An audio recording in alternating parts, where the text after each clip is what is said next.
আজকে আন্তাইয়ের লঞ্চিংয়ে আমি খুবই খুশি, খুব ভালো লাগছে। কারণ আমরা কাজ করি মনের বন্ধুতে, মন নিয়ে, মেন্টাল হেলথ নিয়ে, মাইন্ড নিয়ে, এবং সেখানে যে এরকম একটা বিষয় যেখানে আমাদের বডি এবং মাইন্ড একসাথে কানেক্ট করতে পারবে, আমরা রিল্যাক্স হওয়ার অনেকগুলো স্কোপ থাকবে।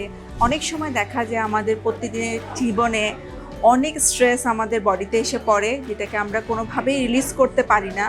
অফকোর্স মনের বন্ধু সেখানে মেন্টাল হেলথের জায়গাটায় সাপোর্ট করে, আমরা বিভিন্ন টেকনিক শেখাই, কিন্তু এই ধরনের রিল্যাক্সেশন বিষয়গুলো যখন আমাদের বডি মাসাজ নেই, আমাদের এক ধরনের গুড ফিল হয়, এবং সেইটা আমাদের আসলে মন ভালো করে, শরীরটাকে অনেক রিল্যাক্স করে, আমাদেরকে অনেক ভালো লাগা দেয়। তো এইটা আসলে খুব জরুরি আমাদের জন্য, আমাদের প্রতিদিনের ওয়েলবিংটাকে এনশিওর করার জন্য। This is really really really really really important বিষয়। এবং তার থেকেও বড় কথা যে আন্তাই এরকম একটা সুন্দর, একটা ভেরি প্লেজেন্ট, ভেরি পিসফুল, একটা খুব সুন্দর স্নিগ্ধ একটা পরিবেশ তৈরি করেছে। এবং সবচেয়ে বড় কথা, এখানকার দামটা অনেক অ্যাফোর্ডেবল, যে কেউ এটা আসলে পারচেস করতে পারবে। এবং আমি খুবই বলছি যে এখানটা আসলে সেই সাপোর্টগুলো যাতে সুন্দর করে মানুষ নিতে পারে, এবং সবচেয়ে বড় কথা নিজের মনকে ভালো রাখা, নিজেকে ভালো রাখা এবং সবাইকে নিয়ে ভালো থাকা। This is the good approach, এবং wish you all the best, congratulations.